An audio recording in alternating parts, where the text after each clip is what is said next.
Les matins de France Culture, 7h-9h, Guillaume Erner. Il y a 4 ans, le 13 novembre 2015, le terrorisme frappait Paris et ses environs au Stade de France, dans les terrasses des cafés et restaurants au Bataclan. Ces attentats, les plus meurtriers de l'histoire de France, ont fait 130 morts, des centaines de blessés et ont laissé derrière eux un pays en état de choc. Le 13 novembre a-t-il marqué un tournant de notre expérience de la violence? Pour en parler, nous sommes en compagnie de Bernard Cazeneuve, ancien Premier ministre et ministre de l'Intérieur au moment des faits. Bonjour Bernard Cazeneuve. Bonjour. Vous racontez la montée des périls auxquels le pays a dû faire face dans un livre à l'épreuve de la violence, publié aux éditions Stock. Qu'est-ce que vous vous souvenez de ce soir, de ce 13 novembre 2015 ? Le 13 novembre, je m'étais rendu dans l'après-midi du 13 novembre à la préfecture des Hauts-de-Seine pour présenter un plan que nous avions élaboré pendant de nombreux mois destiné à lutter contre le trafic d'armes. Je redoutais qu'il y ait une tuerie de masse. Je voyais le risque que représentait l'absence de dispositions cohérentes pour lutter contre le trafic d'armes et j'avais été présenté ce plan à Nanterre. Ensuite, je m'étais rendu avec le préfet de police de Paris, Michel Cadot, à Montrouge pour remettre des décorations à des fonctionnaires qui avaient été victimes des attentats de janvier 2015. Et j'étais rentré dîner place Beauvau avant une longue soirée qui devait être consacrée à la lecture de notes et à des réunions de travail avec mes collaborateurs. Et c'est au moment où je dînais rapidement avec ma famille que je reçois un coup de fil de François Hollande qui est au Stade de France pour assister à un match de foot et qui me dit « J'ai entendu à l'extérieur des détonations, est-ce que vous pouvez regarder de quoi il s'agit ?» Et à peine le président a-t-il raccroché que le préfet de police de Paris me joint par téléphone pour me dire « Il y a des explosions à l'extérieur du Stade de France, nous ne savons pas exactement de quoi il s'agit, mais nos équipes seront sur place dans quelques minutes et nous vous tiendrons informés. » Et à ce moment-là, je décide de me rendre au Stade de France pour rejoindre le président de la République. Qu'est-ce que vous vous êtes dit à ce moment-là dans votre fort intérieur, Bernard Cazeneuve ? Nous étions depuis des mois dans la crainte d'une tuerie de masse. Et nous avions organisé l'ensemble des services du ministère de l'Intérieur pour que cela soit prévenu, évité et que nous puissions intervenir rapidement si une telle tragédie devait survenir. Donc je suis dans l'idée que ce que nous redoutions est peut-être en train de survenir. Vous racontez comment très rapidement les choses s'organisent, comment François Hollande conserve son calme, bref, comment l'appareil d'État fonctionne. Concrètement, qu'est-ce qui se met en place ce 13 novembre, Bernard Cazeneuve ? D'abord, il faut bien avoir à l'esprit l'enchaînement des faits. Je me rends au Stade de France, la décision a été prise de maintenir l'ensemble des participants au match de foot à l'intérieur du stade parce qu'il nous semble que c'est la meilleure manière d'éviter les mouvements de panique et d'assurer la sécurité de ceux qui sont dans l'enceinte parce que nous sommes convaincus à juste titre que personne n'a pu entrer dans l'enceinte compte tenu des mesures de contrôle et de sécurité qui ont été prises avec des explosifs ou des armes. Donc nous savons que ceux qui sont à l'intérieur du Stade de France sont en sécurité et que rien ne serait pire que le désordre et la panique. Donc nous prenons cette décision-là. Et au moment où je suis au Stade de France, j'ai confirmation du fait que des fusillades sont en cours sur les terrasses de café à Paris. Et à ce moment-là, en accord avec le président de la République, je décide de rentrer immédiatement place Beauvau pour animer la cellule de crise, interministérielle de crise, dont le Premier ministre a décidé de l'ouverture. Est-ce que ce scénario qui se dessine, autrement dit, un scénario où on a affaire à une attaque d'ampleur, coordonnée, est-ce quelque chose qui était sinon prévu, du moins imaginé par les services, Bernard Cazeneuve ? C'était totalement anticipé, à tel point que dans la matinée du 13 novembre, nous avions organisé un exercice avec l'ensemble des services concernés, notamment les services de sécurité et de secours, destinés à préparer les modalités d'une intervention rapide de ces services si nous devions être confrontés à une tuerie de masse. Et le fait que nous ayons fait cet exercice tout à fait par hasard le matin même nous a permis dans la soirée de déployer selon les modalités que nous avions précisément arrêtées le matin les services de secours de telle sorte à ce que les personnes blessées puissent être hospitalisées rapidement et dans les meilleures conditions. Et les hôpitaux ce soir-là, sous la coordination du ministère de la Santé, Marisol Touraine étant elle-même très, très présente et très impliquée, ont fait un travail absolument remarquable pour secourir ceux qui devaient l'être. Et en matière, cette fois-ci, d'intervention policière, d'antiterrorisme, une attaque simultanée, qu'est-ce que ça suppose comme réponse de la part de l'État? Ça suppose une intervention extrêmement rapide des forces de sécurité sur site, dans des conditions qui soient rapides et à la fois maîtrisées. La BRI se rend au Bataclan et la BRI intervient dans des conditions qui sont des conditions répondant à des protocoles d'intervention lorsque on est confronté à des attaques terroristes de ce type, c'est-à-dire vérification qu'il n'y a pas de lieu dans la salle de spectacle qui ont été minés par les terroristes, de manière à ne pas occasionner plus de victimes encore, possibilité de neutraliser et de maîtriser les terroristes dans des conditions qui n'occasionnent pas des victimes supplémentaires. Tout cela implique un haut niveau de maîtrise et de professionnalisme que les forces spéciales d'intervention auront ce soir-là. Lorsque vous ouvrez ce livre à l'épreuve de la violence, publié aux éditions Stock, Bernard Cazeneuve, vous dites « Une intuition s'empare alors de moi » lorsque vous franchissez pour la première fois la grille de l'hôtel de Beauvau, le 2 avril 2014, celle, je vous cite, des épreuves que le pays aura à affronter. Qu'est-ce qui a changé entre avril 2014 et le 13 novembre 2015 ? Il y a eu d'autres attentats. Qu'est-ce qui a changé en matière policière? Quelles sont les différentes mesures que vous avez prises lorsque vous étiez aux manettes pour tenter de contrer le terrorisme? Cette intuition dont vous parlez, qui s'empare de moi comme un pressentiment le 2 avril 2014, est fortement accentuée par le message que me livre mon prédécesseur au moment de la passation de pouvoir.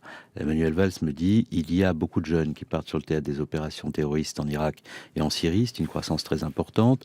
Nous n'avons pas les outils législatifs pour faire face à ces départs. Nous sommes dans une course contre la montre. Nous avons par ailleurs perdu près de 13 000 emplois dans les services de police et de gendarmerie, dans les services de renseignement. Donc il y a une course contre la montre à mener et un arsenal antiterroriste à reconstruire.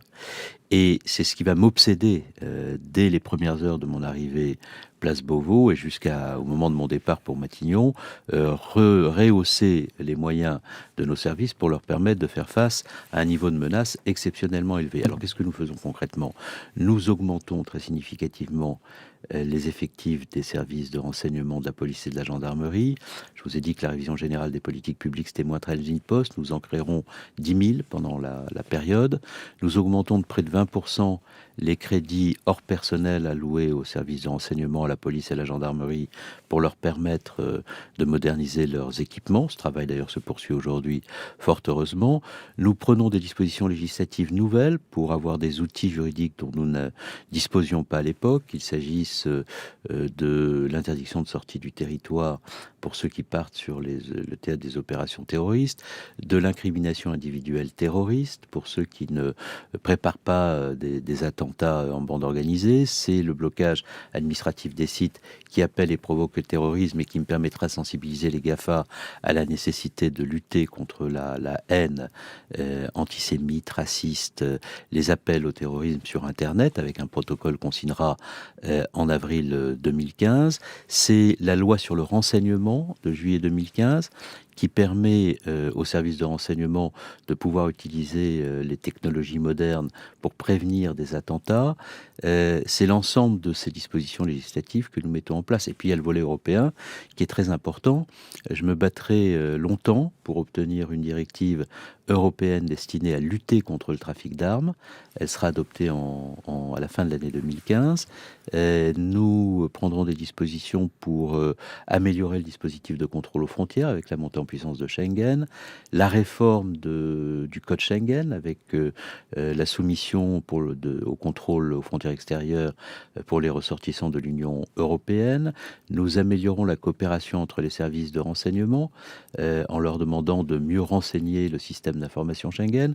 Nous améliorons la coopération entre les instances de poursuite, les juges antiterroristes, en utilisant Eurojust. Bref, nous serons sur tous les fronts à chaque instant pour essayer de protéger les Français. Et puis nous agissons aussi à ce moment-là à l'extérieur, au sein de la coalition, pour réduire Daesh, là où Daesh agit, prépare des attentats, organise la venue sur le territoire européen de commandos destinés à nous frapper. Auparavant, Bernard Cazeneuve, est-ce que la menace avait été minimisée? Est-ce qu'elle avait été mal mesurée? Je crois que à partir des attentats de Toulouse et de Montauban, qui sont des attentats terroristes, antisémites, il y a une prise de conscience d'un processus de radicalisation qui peut conduire à une violence extrême. Mais pour ce qui me concerne, c'est en avril 2014, à travers cet échange avec Manuel Valls, que je prends conscience d'un sujet dont la presse a encore peu parlé, dont l'opinion publique est encore très peu consciente, qui est un niveau de menace extrêmement élevé. Et je prends conscience aussi à ce moment-là de la nécessité d'aller très vite, de prendre très vite des dispositions destinées à protéger les Français, d'où cet arsenal législatif, cette présence constante au Parlement pour faire adopter des mesures, ces dispositions prises pour rehausser les moyens des services, et cette nécessité de s'adapter à une réalité très nouvelle que nous n'avons pas eu le temps d'analyser dans sa complexité, mais face à laquelle il nous faut agir, réagir et être le plus efficace possible. Avez-vous eu peur que le pays traverse une période de fracture importante, qu'il y ait notamment des tentatives isolées, des menaces donc de violences endémiques dans la population, Bernard Cazeneuve? Moi, je redoutais beaucoup que un certain nombre de forces politiques ou d'acteurs qui essayaient d'organiser la confrontation idéologique et la tension à l'intérieur du pays ne s'adossent à ces tragédies que nous rencontrions pour créer un climat de fracturation. Et en même temps, j'ai eu très vite le sentiment que les Français, comme souvent lorsque l'histoire présente à eux des événements tragiques, seraient capables de se hisser au-delà d'eux-mêmes pour faire peuple, pour conforter l'unité, l'indivisibilité de la nation. Et ils l'ont fait de façon admirable. La manifestation du 11 janvier en ayant été d'ailleurs à ce moment-là la matérialisation, le symbole, l'expression.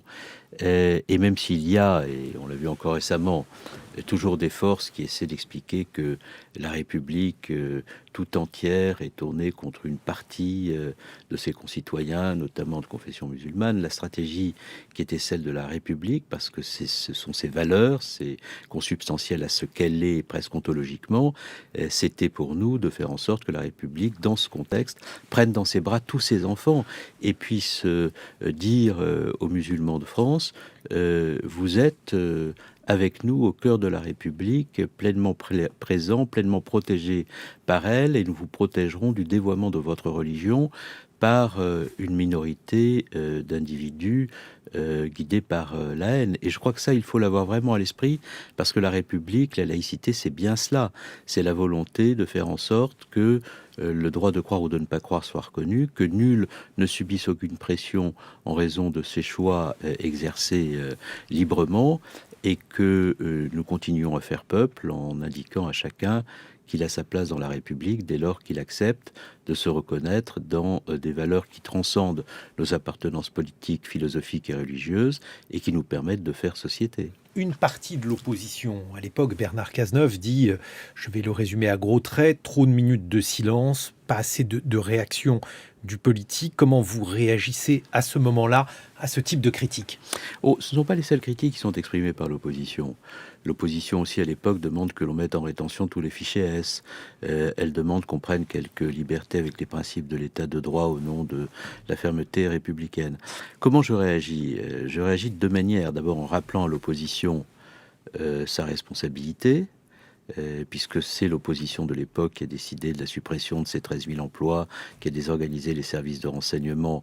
Et je lui rappelle constamment qu'il il est préférable de conforter l'unité nationale quand on a agi de la sorte plutôt que d'engendrer des polémiques qui n'ont pas lieu d'être.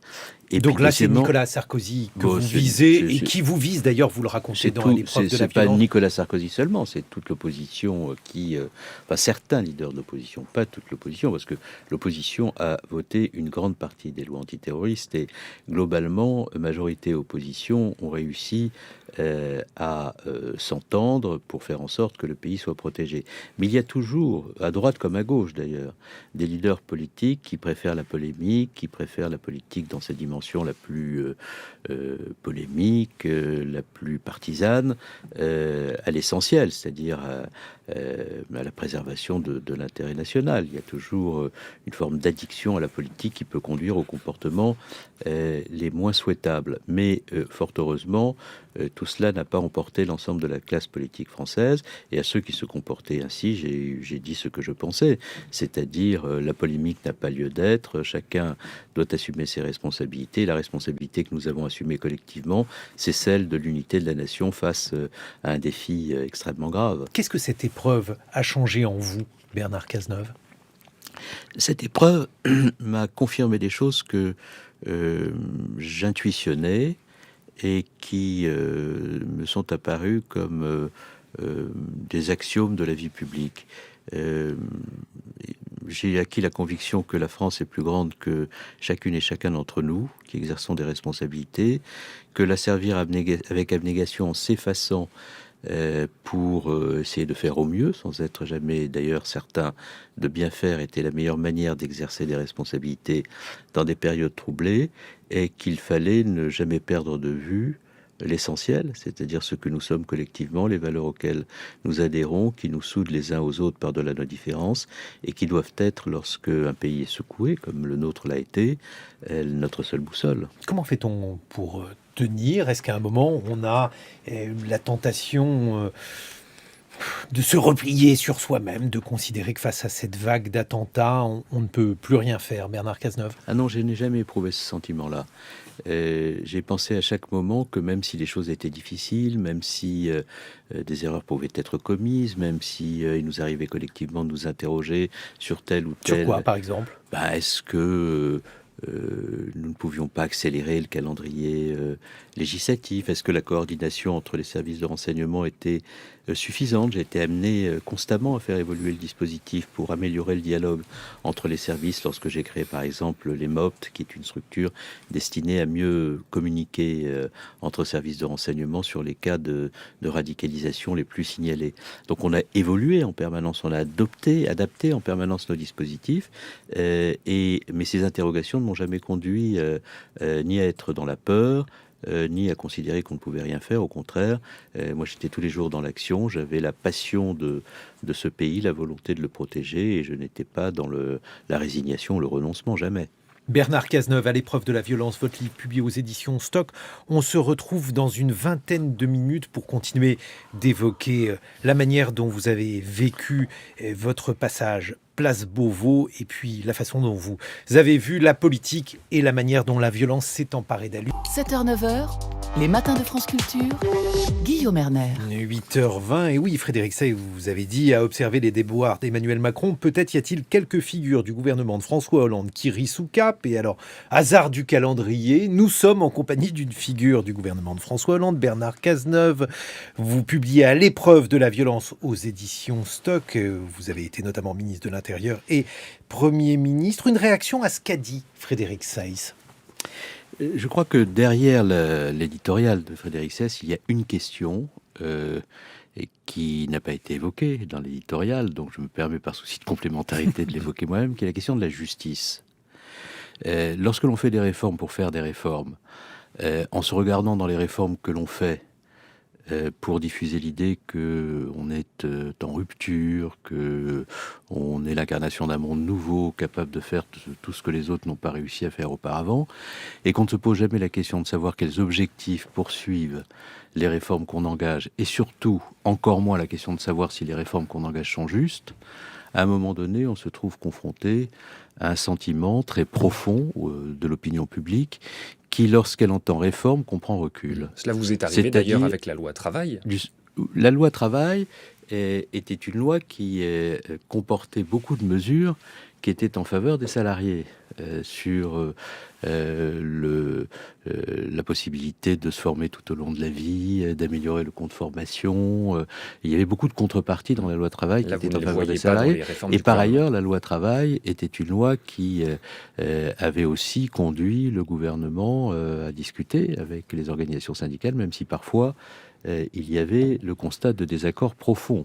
Et là, nous sommes dans une toute autre logique. On a nié le rôle des corps intermédiaires, on les a méprisés, on les a mis sur le côté, on les a stigmatisés comme des structures destinées à empêcher les réformes de se faire. Aucune réforme ne peut se faire dans un pays moderne sans des interlocuteurs représentant le monde du travail et capables de bâtir des compromis. À force de nier le rôle de ceux avec lesquels on peut bâtir des compromis, on n'est plus capable d'en bâtir aucun, et on a partout la tension et partout la confrontation. Justement. Et la possibilité de faire des réformes. Donc, moi je dis une chose très simple, si l'on veut faire des réformes dans ce pays, il faut qu'on soit capable d'expliquer que les objectifs que poursuivent ces réformes renvoient à la notion de progrès. Si à chaque fois qu'on entend réforme, on comprend recul, alors le pays se crispe et se paralyse. Et il y a dans la politique de ce gouvernement trop d'injustice. Sur la tension dont vous parlez. Trop de mépris à l'égard des organisations syndicales et des corps intermédiaires, trop peu d'écoute et beaucoup trop de verticalité. Sur la tension dont vous parlez, vous avez constaté que hier, des étudiants ont envahi la salle où François Hollande devait donner une conférence à Lille, salle à l'université, au cri de Hollande assassin, après qu'un étudiant s'est immolé par le feu à Lyon en dénonçant la précarité. Certains ont même déchiré les livres de l'ancien président, qui n'était pas dans la salle à ce moment-là. De quoi est-ce le signe? Comment vous l'interprétez? Ce qui s'est passé à Lille, après ce qui s'était passé à Bordeaux avec Sylviane Agacinski, est extrêmement grave. Une université, c'est un lieu de confrontation et de débat. C'est dans le pays, par excellence, l'enceinte où ceux qui ne pensent pas nécessairement la même chose sur tous les sujets peuvent, dans le respect des positions de chacun, débattre, s'exprimer, confronter leur point de vue. Et il n'y a pas de place pour la violence dans l'université, parce que toute la place est laissée au débat. Et lorsque la violence s'instaure, lorsque l'irrespect domine, lorsque l'on déchire des livres avec tout ce que cela représente de symboles, compte tenu de ce que furent notamment certains événements de l'histoire, alors on est confronté à un dérapage absolu. Et autant je comprends la détresse et la mobilisation des étudiants qui sont inquiets pour leur avenir, qui sont dans l'angoisse, autant rien ne peut justifier que des revendications puissent s'exprimer dans un tel climat d'irrespect et de violence. J'ajoute que c'est d'autant plus injuste, je voudrais dire un mot là, ce complémentaire si vous m'y autorisez, que lorsque l'on regarde les faits, c'est-à-dire ce qui s'est passé sous le quinquennat de François Hollande, entre 2012 et 2017, les aides directes aux étudiants ont augmenté d'1 demi-milliard. Le nombre de boursiers bénéficiant de ces aides directes a augmenté de 11%. L'État s'est porté caution des étudiants lorsqu'ils ne pouvaient pas accéder au logement en payant leur loyer. C'est près de 20 000 étudiants qui ont bénéficié de ce type de mesures. L'aide à l'accès à l'emploi a permis à des étudiants de continuer à percevoir leur bourse dès lors qu'ils étaient dans leur premier emploi et pouvaient être confrontés précisément à la précarité.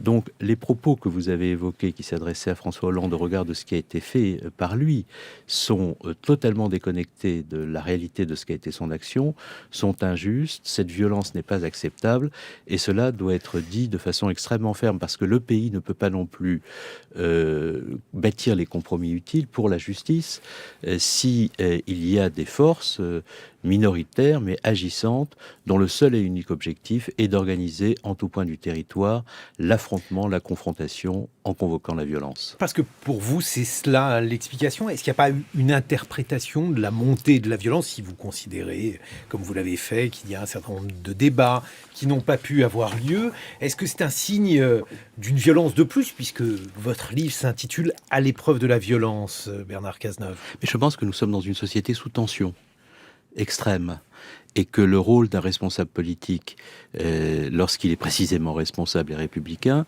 c'est de trouver sur chaque sujet les mots qui permettent de créer les conditions de l'apaisement.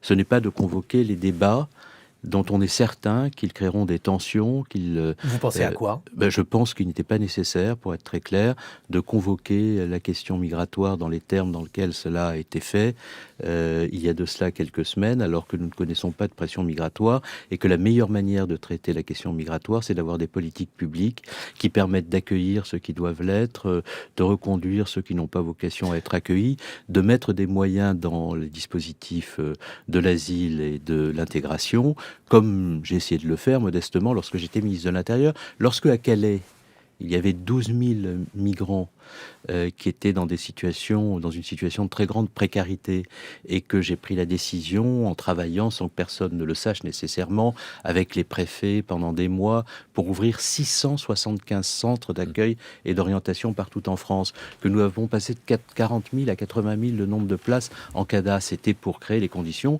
d'une politique migratoire CADA, qui permette d'accueil. Centre d'accueil pour demandeurs d'asile. Vous en parlez dans le livre de votre bilan mais sur la c'est très question important de migratoire. dire cela. Et au moment où je faisais cela, l'actuel président de la République, candidat aux élections présidentielles, expliquait que la véritable politique était celle d'Angela Merkel, et que ce que nous faisions n'était pas suffisamment généreux, pour finir avec les circulaires Collomb et la convocation dans l'approximation la plus grande de toutes les notions que convoque l'extrême droite dans Valeurs Actuelles. Tout le monde a le droit de changer, manifestement.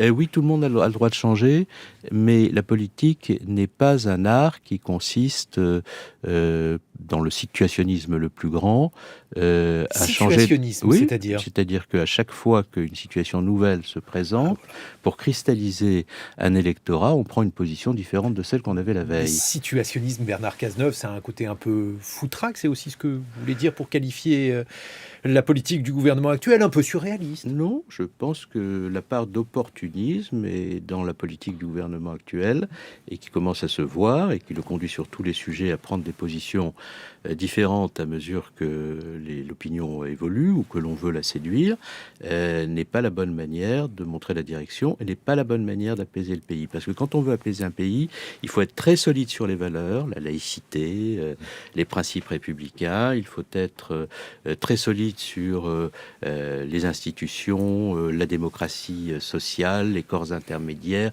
la négociation, la recherche du compromis. Parce que si on n'est pas solide sur ces sujets, si on n'est pas capable d'avoir une méthode de gouvernement qui permette de surmonter tous les conflits pour trouver les compromis qui s'imposent, alors il n'y a pas d'apaisement, et nous sommes sous tension en permanence. Et moi, je suis un républicain résolu, qui souhaite que les institutions fonctionnent de façon apaisée, qu'on puisse trouver des compromis, et je préfère un bon compromis à une mauvaise polémique. Sur la Frédéric laïcité, Seyss. le rapport aux religions, la manifestation contre l'islamophobie, Stop à l'islamophobie, c'était son intitulé de dimanche dernier. Votre parti, le Parti socialiste, et Olivier Faure, son actuel dirigeant, ont pris une position très claire. Ils n'ont pas participé à la marche. Ils ont même rejeté le mot d'islamophobie, tout en condamnant évidemment les actes de haine anti-musulmans. Je cite, c'était la bonne décision? Oui, bien sûr, c'était la bonne décision.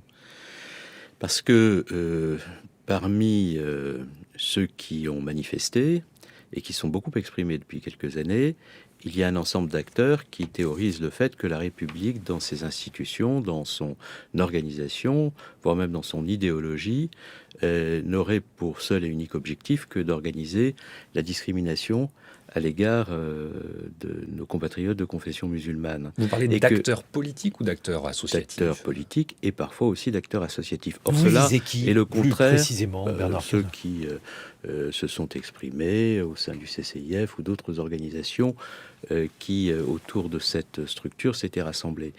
Et je pense que ce qui est important aujourd'hui de dire, c'est que la République, et notamment lorsqu'elle a été confrontée aux événements tragiques que j'évoquais, n'a eu de cesse de faire en sorte, comme je le disais tout à l'heure, de prendre tous ses enfants dans ses bras.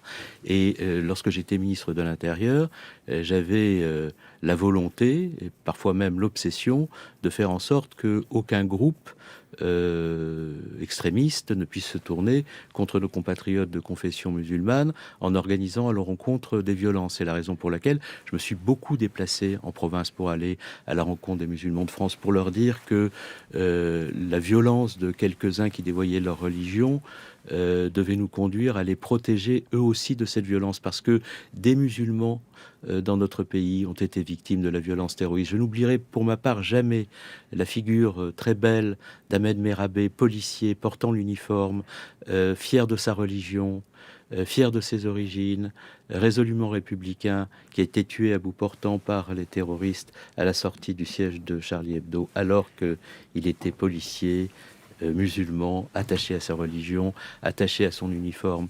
Donc les musulmans ont été eux-mêmes victimes du terrorisme et ils ont vécu de façon extraordinairement douloureuse et de façon souvent honteuse le comportement de ceux qui s'enfermaient dans le communautarisme, une forme de radicalité violente, et s'en prenaient à nos compatriotes de toute confession à la faveur de ces attentats terroristes. Donc je crois que tout cela doit être rappelé très fortement. Et moi, je rêve d'une grande manifestation sur les principes républicains, à l'instar de celle qui s'est produite le 11 janvier, pour la laïcité, c'est-à-dire le droit de croire ou de ne pas croire, et dès lors qu'on a fait le choix de sa religion, d'être protégé par la République, qui ne saurait accepter que quiconque subisse une pression, une violence en raison des choix qu'il a effectués par l'exercice de sa libre conscience. C'est d'ailleurs ce que prévoit la loi sur la laïcité de 1905, dans son article 31, qui pénalise les pressions qui s'exercent sur quiconque a fait librement le choix de sa religion ou le choix de ne pas croire, et qui n'a pas à subir la violence de quiconque. Donc c'est ça la République, ce sont ses principes, c'est l'idée qu'il n'existe qu'une communauté, la communauté nationale rassemblée autour de ces principes, qu'aucune dérive communautariste ne peut venir remettre en cause ces principes, et c'est précisément parce qu'il y a ce creuset de valeurs auquel nous adhérons collectivement et qui nous permet de vivre ensemble que la République doit à tout moment être en situation de prendre tous ses enfants dans ses bras. C'est ça le message qui doit être diffusé. Cazeneuve, les contrôles c'est le aux seul faciès, message. ça existe C'est le seul aussi. message. Mais ces contrôles aux faciès, ils doivent être dénoncés. La République ne peut pas accepter la moindre discrimination. Et lorsque il y a eu le débat sur les récépissés, lorsque j'étais ministre de l'Intérieur, j'ai proposé concrètement que l'on puisse mettre en place les GoPro, les caméras qui soient enclenchées systématiquement, obligatoirement par la police, de manière à ce que l'on puisse avoir une traçabilité de la relation entre ceux qui contrôlent et les citoyens, et que l'on puisse précisément, sans humilier personne, sans susciter de crispation supplémentaire, créer les conditions de l'apaisement. Donc oui, la République doit être exemplaire, les discriminations doivent être combattues résolument, il est normal qu'il y ait des associations qui les dénoncent, et il est normal que l'État rende compte de ce que sont ces agissements, mais il n'est pas normal en revanche qu'il y ait des groupes qui, parce qu'ils veulent enfermer un certain nombre de nos concitoyens dans des communautés refermées sur elles-mêmes, théorisent la consubstantialité de la violence à la police, ou encore l'organisation de la République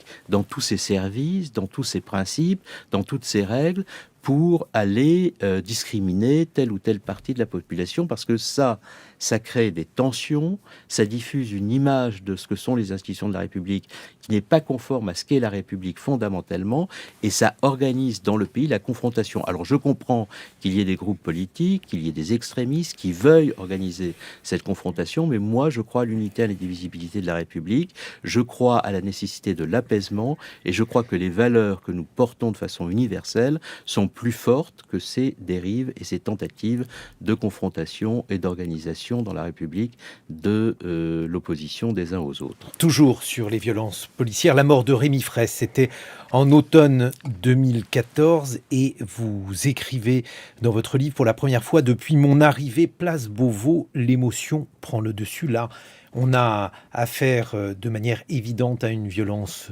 policière avec le meurtre de ce jeune militant, Bernard Cazeneuve. Non, mais il y a eu sur cette tragédie que vous évoquez des enquêtes et des jugements. Et il y a eu de la part du ministère de l'Intérieur, je le sais puisque c'est moi qui ai donné les instructions, la volonté, parce que je sentais monter les tensions à Sivens, de faire en sorte que cette tragédie n'arrive pas. Et j'ai été d'ailleurs, je le raconte dans le livre, alerté par plusieurs responsables écologistes sur des risques de tension et de confrontation, mais j'ai été aussi alerté par les représentants des forces de l'ordre sur le fait qu'il y avait à Sivins des individus, des petits groupes qui souhaitaient cette confrontation et les gendarmes eux-mêmes la redoutaient.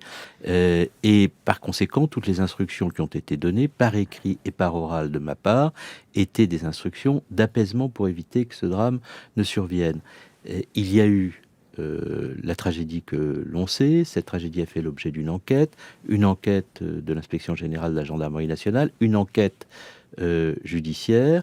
Et au terme de l'enquête de la gendarmerie nationale, je n'avais pas à conduire l'enquête judiciaire, j'ai pris des dispositions extrêmement rapides pour mettre fin à l'utilisation de ces grenades offensives. Et il n'y a pas eu, je ne peux pas dire ça à votre antenne parce que ça ne correspond pas à ce que je sais, ça ne correspond pas aux informations qui m'ont été communiquées, ça ne correspond pas à ce que j'ai vécu.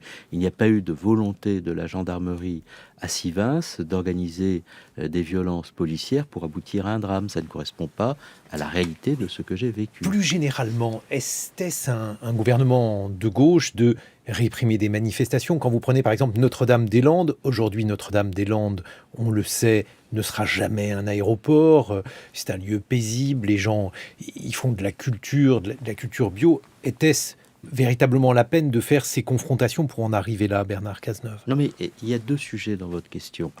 Est-ce qu'il était nécessaire de faire un aéroport à Notre-Dame-des-Landes? Et est-ce qu'il était nécessaire d'avoir autant de mois de confrontation, d'incidents à Notre-Dame-des-Landes pour à la fin renoncer? J'avais pour ma part une position sur ce sujet. Je l'ai défendu en interministériel. Le Premier ministre de l'époque a eu un débat avec moi sur ce sujet. Je pensais qu'il on entend que vous étiez hostile à je n'étais pas favorable à une intervention policière à Notre-Dame-des-Landes pour évacuer le site. Non pas parce que je considérais que ce qui s'est trouvé en dépit des décisions de justice et des règles de droit avait vocation à y demeurer, mais tout simplement parce que j'avais une obligation de mobiliser beaucoup de forces sur le front terroriste et que je ne pouvais pas être à la fois dans la protection des Français par la mobilisation de ces forces sur le front terroriste et dans une intervention qui aurait mobilisé toutes ces forces pendant de nombreuses semaines. Vous donniez un chiffre d'ailleurs, vous disiez que c'était un tiers des forces mobiles de tout le pays, c'est ça qui aurait été nécessaire parce que c'était très vaste et finalement quand Emmanuel Macron décide de ne pas le faire, c'est aussi lié à cette impossibilité quasiment de reprendre bien sûr, le c'est la raison d'ailleurs pour laquelle il ne le fait pas. Est-ce qu'il y avait vraiment le choix de mais le faire? Mais j'ai soutenu d'ailleurs la position prise par le gouvernement d'Emmanuel Macron parce qu'elle me paraissait sage. Bon, deuxièmement, je pense que ces grands projets qui sont des grands projets qui posent beaucoup de problèmes environnementaux et qui font l'objet de confrontations très lourdes, très dures, ne peuvent pas être menés comme ils l'ont été et ne pourront plus être menés de cette manière-là. Si on veut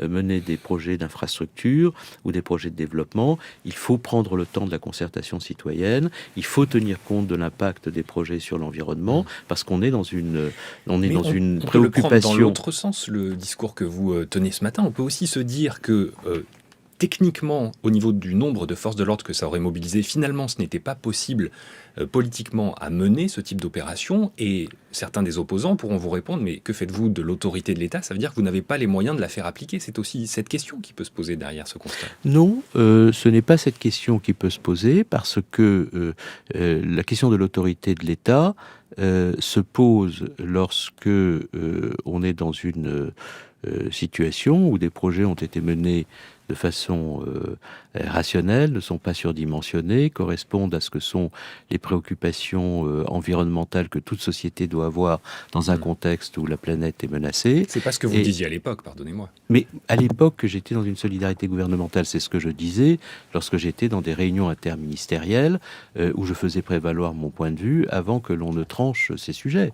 Mais sur la question de Notre-Dame-des-Landes, on sait très bien, parce que cela a été dit publiquement et parfois cela m'a été reproché, que je n'étais pas du tout favorable à une intervention des forces de l'ordre à Notre-Dame-des-Landes pour des raisons qui tiennent au fond du dossier, je viens de m'exprimer sur ce sujet, et pour des raisons qui tiennent aussi au fait que cette opération ne pouvait pas être menée, selon moi, dans des conditions opérationnelles maîtrisées. Et j'avais la responsabilité de la protection des Français contre des attaques terroristes. Je savais à quel point les forces du ministère de l'Intérieur étaient mobilisées. Je savais qu'on ne pouvait pas disperser ces forces alors qu'elles étaient déjà fois soumise à rude épreuve, et j'ai par conséquent pris une position qui était une position de responsabilité.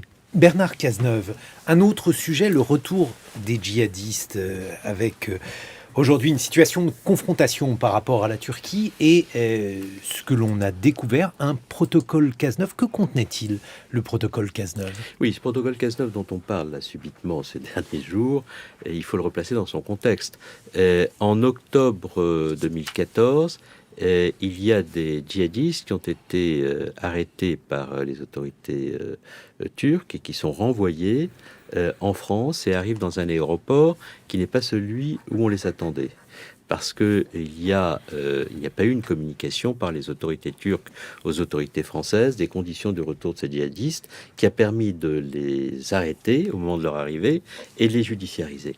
Et par conséquent, après que cet événement est survenu avec tous les problèmes que cela posait, je décide de me rendre à Ankara, sans même en prévenir d'ailleurs le ministre turc de l'Intérieur, en me disant qu'en y allant, je serai nécessairement reçu, ce qui ne manquera pas de se produire.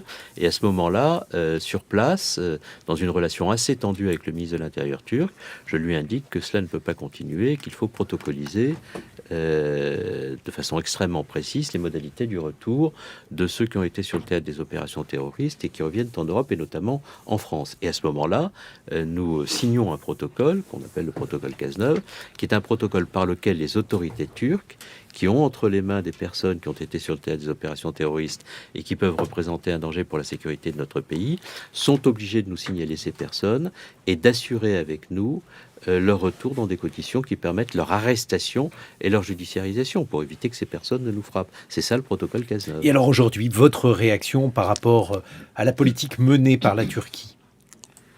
Mais la politique menée par la Turquie est une politique hautement condamnable, de même que la décision prise par les Américains de se désengager de Syrie, permettant ainsi aux Turcs de conduire les opérations qu'ils ont conduites à l'encontre des Kurdes, représente pour nous un risque sécuritaire qui n'est pas négligeable. Et à partir du moment où ce risque sécuritaire se présente à nous, parce que les djihadistes qui étaient dans les camps kurdes peuvent être demain dans la nature et revenir sur le territoire européen, il est indispensable que le protocole que j'ai signé soit mis en œuvre par les autorités turques de manière à ce que les djihadistes soient récupérés, judiciarisés et mis hors d'état de nuire. 8h43 sur France Culture, Bernard Cazeneuve, à l'épreuve de la violence, c'est votre livre publié aux éditions Stock.